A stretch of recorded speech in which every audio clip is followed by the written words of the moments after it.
చేతులు ఎత్తాలి. సునీత విలియమ్స్ తెలుసా? మీలోంచి వచ్చినటువంటి ఒక ఆడబిడ్డ ఏడికి పోయింది? ఏడికి పోయింది? అంతరిక్షానికి పోయింది. బాక్సింగ్ చేస్తే బొక్కలు ఇరుగుతాయి, ముక్కు మూతి వంకర అవుతుంది అంటే భయపడతారు అందరు. ఆడపిల్లల్ని బాక్సింగ్ చేయమంటే పంపుతారా? ఆడపిల్ల అంటే సున్నితంగా ఉంటుందని చూస్తారు. కానీ ప్రపంచ బాక్సింగ్ ఛాంపియన్షిప్ ని గెలిచింది మన నిజామాబాద్కి వెళ్ళిపోయినటువంటి నిఖిత్ జరీన్ అని ఒక ఆడపిల్ల. కొట్టరా చప్పట్లు? మీకోసం మీరు కూడా చప్పట్లు కొట్టరా? అందుకనే మనం ఇట్లా ఉంటున్నాం. మీరు చేసిన పనులకి మీరు చప్పట్లు కొట్టకపోతే ఎవరు కొట్టాలి? 10వ తరగతిలో ఉంటుంది మలావత్ పూర్ణ అని ఒక గిరిజన బిడ్డ. హాస్టల్లో చదువుకుంటే పోయి ఎవరెస్ట్ ఎక్కాలని కలదన్నది. ఎక్కిందా? మలావత్ పూర్ణ కోసం కూడా చప్పట్లు కొట్టరా? ఎవరి కోసం కొడుతున్నారు? రేపు కాబోయే ఎమ్మెల్యేలు ఎంపీల కోసం మిమ్మల్ని మీరు ప్రమోట్ చేసుకోవాలి. అవునా వద్దా? నరేంద్ర మోడీ గారు 100% నిజాయితీగా మిమ్మల్ని అందరినీ చట్టసభలకు తేవాలన్నాడు. కొద్దిసేపటి క్రితం ఈ రాష్ట్ర ముఖ్యమంత్రి రేవంత్ రెడ్డి మాట్లాడుతూ అంటున్నాడు, మీరు ఒక్క ముఖ్యమంత్రిలోనే చేసిర్రా మహిళనని. అయ్యా రేవంత్ రెడ్డి, నువ్వు ఢిల్లీలో ఎప్పుడు ఫ్లైట్ దిగినా మీకు ఎడమైనటువంటి ఢిల్లీ ముఖ్యమంత్రి ఫోటోలు ఎవరి అంటే ఎవరు ఢిల్లీ ముఖ్యమంత్రి?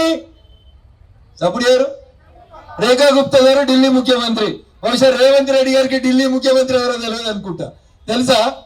రేవంత్ రెడ్డి ముఖ్యమంత్రి అని చాలా మంది సినిమాలకు తెలియదు. చాలా మందికి రేవంత్ రెడ్డిని స్టేజ్ మీద కూర్చున్న పెట్టుకొని మైక్ పట్టుకొని తెలంగాణ ముఖ్యమంత్రి అని ఇట్లా ఇట్లా వెనక చూస్తుంటారు. ఎందుకంటే ఆయన ముఖ్యమంత్రి అని ఎవరు గుర్తిస్తలేరు కాబట్టి తెలంగాణ సమాజంలో. ఆయన అంటాడు బీజేపీ ఒక్క మహిళనన్న ముఖ్యమంత్రి చేసింది అని అడుగుతుండు.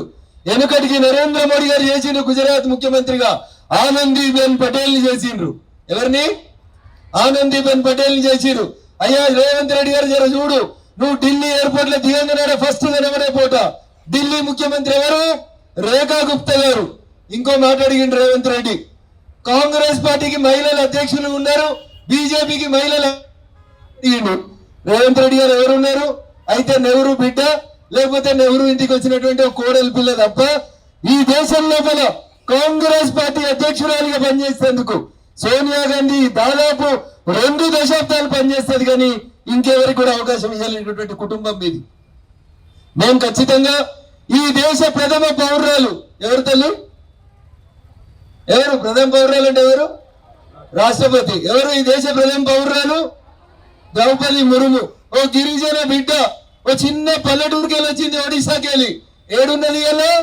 దేశ ప్రథమ పౌరురాలుగా రాష్ట్రపతి భవన్ లో ఉన్నటువంటి ద్రౌపది ముర్ముని ఈ దేశ ప్రధాన రాష్ట్రపతి చేసింది ఎవరంటే నరేంద్ర మోడీ గారి నాయకత్వంలోనే తప్ప ఇంకొకటి కాదు. ఈ రోజు పార్లమెంట్ లో 133 మంది మీరు ఉండాలి. కానీ దురదృష్టం ఏందో తెలుసా? 115 మంది కూడా మహిళా ఎంపీలు లేరు. ఉన్నారా? 115 మంది కూడా మహిళా ఎంపీలు లేరు. మరి మీ సంఖ్య పెరగాలనా వద్దా? స్పీచ్ ఇవ్వమంటే సార్లు చెప్తారు. ఇందాక మా ఉమ్మ చెప్పింది, ఎత్ర నార్యస్తు పూజ్యతే అని. ఏమున్నది? సుప్రీంకోర్టులో జడ్జిలు 32 మంది జడ్జిలు ఉంటారు, 3 మహిళా జడ్జిలు ఉన్నారు. ఎంతమంది? 3 ఉన్నారు. ఇక రేవంత్ రెడ్డి చెప్తాడు బీజేపీ వాళ్ళు ఏం చేసిరు మహిళలకి. అయ్యా ముఖ్యమంత్రి గారు, అన్ని చేసింది మేమే, చేసేది మేమే. భవిష్యత్తులో సోనియా గాంధీ గారు 10 సంవత్సరాలు యూపీఏ చైర్పర్సన్ ఉండి మహిళా బిల్ పాస్ చేయాలి. కానీ ఇలా నరేంద్ర మోడీ గారు కంకణం కట్టుకొని మహిళా బిల్ పాస్ చేసేందుకు ముందుకు వస్తా ఉన్నాడు.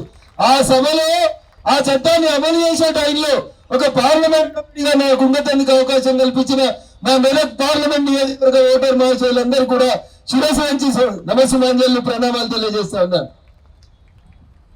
మన దేశంలో కొంతమంది ముష్కరులు చొరబడి, పాకిస్తాన్ నుంచి వచ్చినటువంటి కొంతమంది ముష్కరులు చొరబడి ఆడబిడ్డల్ని అవమానపరుస్తూ జమ్మూ కాశ్మీర్ లో వాళ్ళ మంగళ సూత్రాలు తెగేలాగా చేసి మీది ఏ కులం ఏ మతం అని అడిగి మనల్ని హింస పెడితే ఆ ముష్కరులకు బుద్ధి చెప్పాలని ఒక ఆపరేషన్ చేస్తే ఆ ఆపరేషన్ పేరు ఆపరేషన్ సింధూర్. ఆ విమానం నడిపింది ఎవరు? మీలాంటి ఒక ఆడబిడ్డ పోయి నడిపింది. అర్ధ గంటలో ఆపరేషన్ సింధూర్ క్లోజ్ చేసిందా? ఇంత చెప్తే కూడా మీకు ధైర్యం వస్తలేదా? వస్తలేదా? రేపు ఎవరు నిలబడాలి? 100% జనాభాలో సగం ఉన్న మీకు సగం కుర్చీలు వచ్చేదాకా మీరందరూ నిలబడాలి, కలబడాలి, కొట్లాడాలి. మంచిగా అన్న అక్క అని అడిగితే వినకపోతే మాది మాకు వచ్చేదాకా మేము ఊకోమని చెప్పి కొట్లాడాలి. దానికే మిమ్మల్ని అందరినీ ముందుకు రమ్మని అడుగుతున్నాం. రేపు మహిళా రిజర్వేషన్ రాగానే మా జిల్లా అధ్యక్షుడు నేను పోటీ ఎత్తలేను కదా, మా ఆవిడ ఏం చేస్తా అనకుండా, రేపు రఘునందన్ రావు వాళ్ళ కూతురు చేస్తా అనకుండా మీలోంచే చైతన్యవంతమై మీరే ముందుకొచ్చి మీరే నిలబడాలి, మీరే నాయకురాలు. అట్లెదిగినటువంటి నాయకులకి భారతీయ జనతా పార్టీలో మాత్రమే అవకాశం ఉంది. ఒక సుష్మా స్వరాజ్ చూడండి, వాళ్ళ నాయన ముఖ్యమంత్రి కాదు, ప్రధానమంత్రి కాదు, అయినా తను ఎదిగొచ్చింది. ఇందాక సోదరు బండ కార్తిక గారు గుర్తు చేసినటువంటి నిర్మలా సీతారామన్ మన తెలుగింటి బిడ్డ ఇక్కడ నుంచేమో ఈ దేశంలో 9 సార్లు ఆర్థిక మంత్రిగా బడ్జెట్ ని ప్రవేశపెట్టింది. అందుకని మిమ్మల్ని మీరు తక్కువ అంచనా వేసుకోకండి, అన్ని మీరే, అంతా మీ చేతిలోనే ఉంది. మీరు ఎంత గొప్పోళ్ళంటే ఎంతటి దుర్మార్గులైనా భరించేటువంటి ఈ భూమిని భూమాత అంత సహనం ఉంటుంది మీకు, అవునా ఉండగా? కానీ కోపం వస్తే అదే భూమి ఏం చేస్తుంది, 2గా జీలి దుర్మార్గులందరినీ లోపల కప్పేసి ఏం తెలియనట్టు మళ్ళీ అమాయకంగా నిలిచుంటది, అవునా? అందుకని ఆ భూమాతకున్నంత ఓర్పు మీకుంది.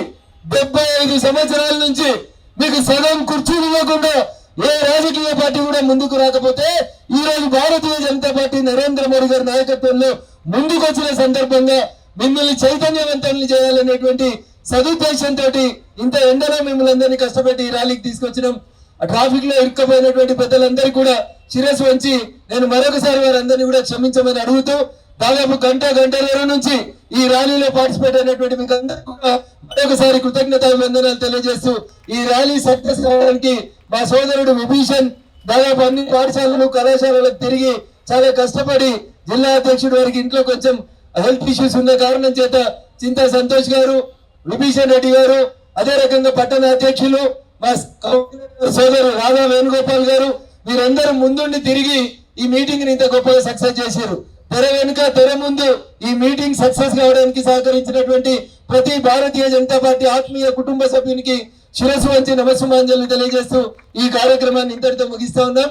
చేతులున్న వాళ్ళందరి చేతులు లేపాలి, ఒక 2 సార్లు స్లోగన్స్ ఇస్తే వెళ్ళిపోవాలి. నారీ శక్తికి ఇంతేనా గ్రాండ్ హోటల్ లో ఛాయ్ తాగడంలో కూడా ఇలాంటి మూర్ఖులందరికీ కూడా వినబడాలి. చాలా గట్టిగా చెప్పండి, నారీ శక్తి, నారీ శక్తి. మనమందరం కూడా రేపు రాబోయే